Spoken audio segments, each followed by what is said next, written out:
ओम नमः शिवाय। जय माता दी।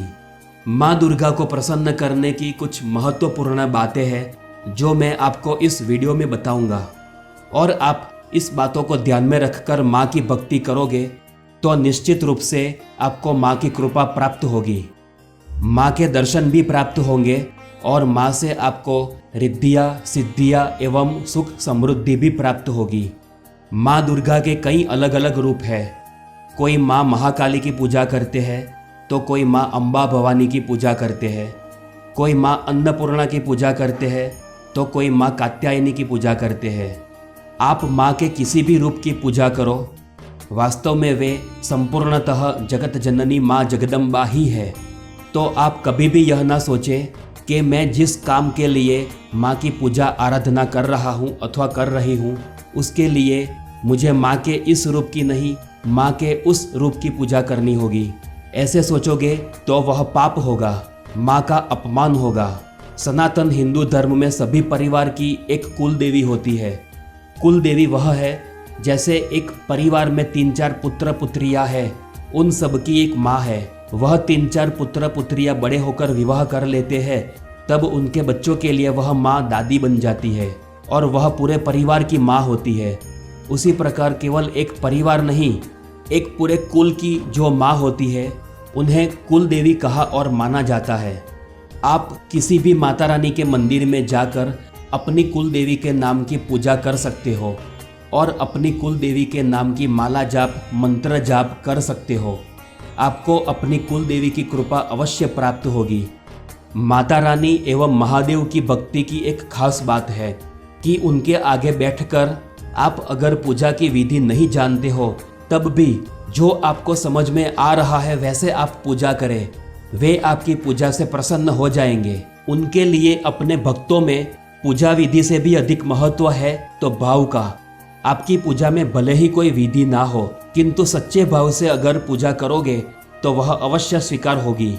जो भी करो सच्चे मन से करो तो माँ स्वयं आपको मार्गदर्शन देगी और आपको ही इच्छा होगी कि अब आपको इस विधि से पूजा करनी है। वह जो इच्छा होना, मन में विचार आना, यही माँ के मार्गदर्शन का प्रतीक होता है। माँ को प्रसन्न करने के लिए कोई बड़ी महंगी वस्तु भेंट में देना अथवा महंगी मिठाई का भोग लगाना अथवा बड़ी पूजा हवन यज्ञ कराना, ऐसा कुछ नहीं होता। माँ की कृपा पाने के लिए आपके मन में माँ के प्रति प्रेम और अपनापन होना आवश्यक है। माँ के प्रति दृढ़ विश्वास होना आवश्यक है। माँ कृपा करने से पहले आपकी परीक्षा लेगी कि आप उनकी कृपा के योग्य हो कि नहीं। परीक्षा कैसी होगी? हो सकता है कि आपका कुछ चलता काम रुक जाए, कोई खास काम के लिए निकले हो और विघ्न आ जाए और आप वहाँ पहुँच ही ना पाओ।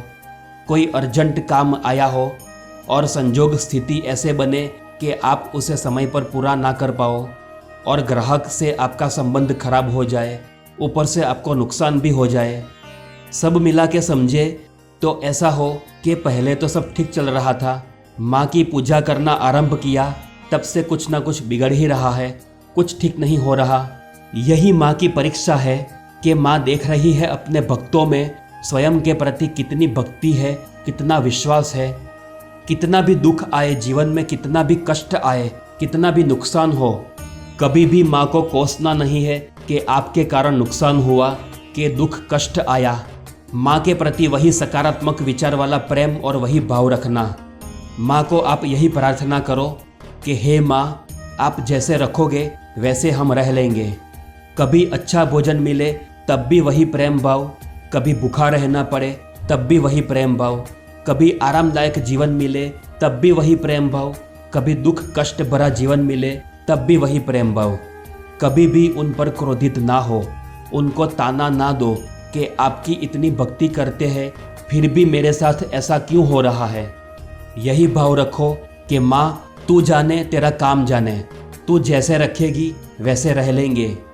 ऐसे समय में आप अगर किसी से छल करोगे, किसी का बुरा करोगे, किसी को अपमानित करोगे, ऐसा कुछ करोगे जो उचित नहीं है तो माँ आपसे प्रसन्न नहीं होगी। आपको मानसिक शुद्धता रखनी होगी। कुछ भी कार्य करने से पहले आपके मन में विचार आए कि इस कार्य को करने से आपको भले ही लाभ हो रहा हो, परंतु किसी का नुकसान तो नहीं हो रहा। अगर किसी का नुकसान हो रहा हो तो अपने लाभ को छोड़कर वह कार्य करना ही छोड़ दे। आप स्वयं अनुभूति करोगे जब आप संपूर्णतः माँ को समर्पित हो जाओगे कि आपके अंदर एक अलग प्रकार की ऊर्जा शक्ति है, जो आप देख सकोगे कि दूसरों में वह ऊर्जा शक्ति अर्थात माँ का आशीर्वाद नहीं होगा जो आपको प्राप्त है।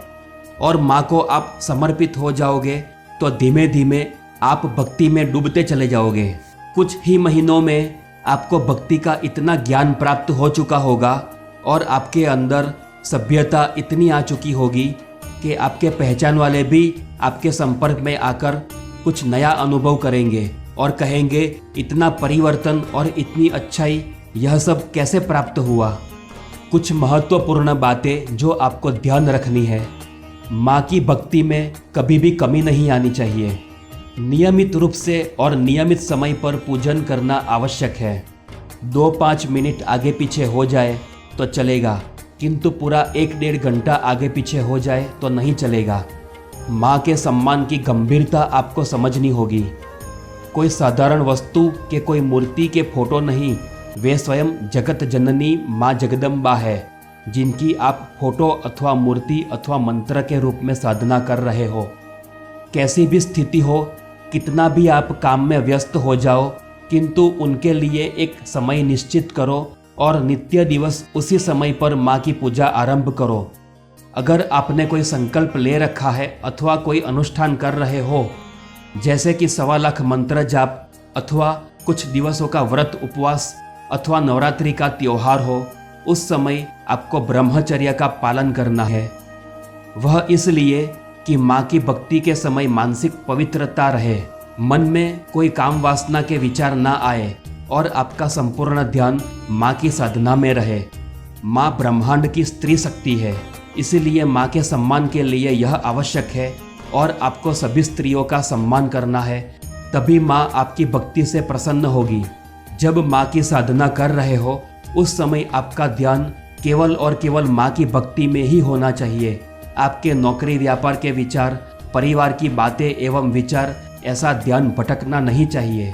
यह सब आपको कठिन एवं असंभव लग रहा होगा, किंतु आप जब सच्चे मन से माँ की भक्ति करने लगोगे तो स्वयं माँ ही आपको इस योग्य बनाएगी और आपको सब सरल लगने लगेगा।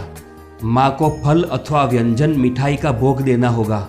वह आप अपनी इच्छा एवं स्थिति अनुसार निर्धारित कर सकते हो, उसके लिए कोई नियम नहीं है। उसके लिए आप सप्ताह में कोई एक दिवस अथवा महीने में कोई एक दिवस अथवा हिंदू पंचांग अनुसार एक तिथि निर्धारित कर सकते हो। उस तिथि अथवा उस वार को माँ को भोग लगाना है। कोई व्यक्ति 5 प्रकार के फल अथवा 5 प्रकार की मिठाइयाँ माँ को भोग लगाते हैं। कोई साधारण व्यक्ति को यह ना परवड़ता हो तो वह एक ही प्रकार के फल अथवा मिठाई अथवा घर में बने व्यंजन का भोग लगाते हैं। आप अनुष्ठान कर रहे हो अथवा आपने कोई संकल्प ले रखा हो, जब वह पूर्ण हो तब आपको कुंवारी कन्याओं की पूजा करनी है और उनको भोजन कराना है। उनकी संख्या आप 1, 3, 5, 7, 9, 11 ऐसे एक ही संख्या में निर्धारित कर सकते हो। उसे आपके अनुष्ठान अथवा संकल्प की पूर्ण आहुति कहा जाता है। इतना करोगे तो ही माँ की कृपा प्राप्त होगी और इस विधि के बिना आपका अनुष्ठान अथवा संकल्प पूर्ण नहीं होगा। पूजा के समय आपको माँ के नवारण मंत्र ओम ऐं ह्रीं क्लीं चामुंडाय विच्चे का रुद्राक्ष की माला से जाप करना है और श्री दुर्गा चालीसा अथवा श्री काली चालीसा अथवा श्री विंध्येश्वरी चालीसा पढ़नी है और कभी कभी श्री दुर्गा सप्तशती का पाठ भी करना है। नवरात्रि में खास आपको श्री दुर्गा सप्तशती का पाठ अवश्य करना है। इस प्रकार से आपको माँ की साधना पूरे भक्ति भाव से करनी है। धीरे धीरे आपकी कुंडलिनी शक्ति जागृत होती जाएगी और माँ दुर्गा भवानी के आपके साथ होने की आपको अनुभूति होती रहेगी। कभी कभी हमारे साथ कुछ होने वाला हो और उसका हमें पहले से ही आभास हो जाए, यह भी माँ की कृपा ही है। माँ आपकी भक्ति से प्रसन्न है, इसका यह उदाहरण है। 2-3 महीने तक आप माँ की साधना करते रहोगे तो आपको सपने में माँ के दर्शन होने लगेंगे। जैसे किसी मंदिर में आप गए हो अथवा आप माँ के कथा यज्ञ में बैठे हो, ऐसा अलग अलग प्रकार से माँ आपको दर्शन देगी। आशा करता हूँ कि आपको यह जानकारी अच्छी लगी होगी। बस ऐसे ही माँ की भक्ति करते रहिए, आपका जीवन सफल हो जाएगा। जो असंभव होगा वह भी संभव होने लगेगा। आपके जीवन में इतने परिवर्तन आएंगे कि आपको वास्तविक जीवन भी सपने जैसा लगने लगेगा। कभी सोचा भी ना हो ऐसा अच्छा आपके साथ होने लगेगा। जय माता जी। हर हर महादेव। ओम नमः शिवाय।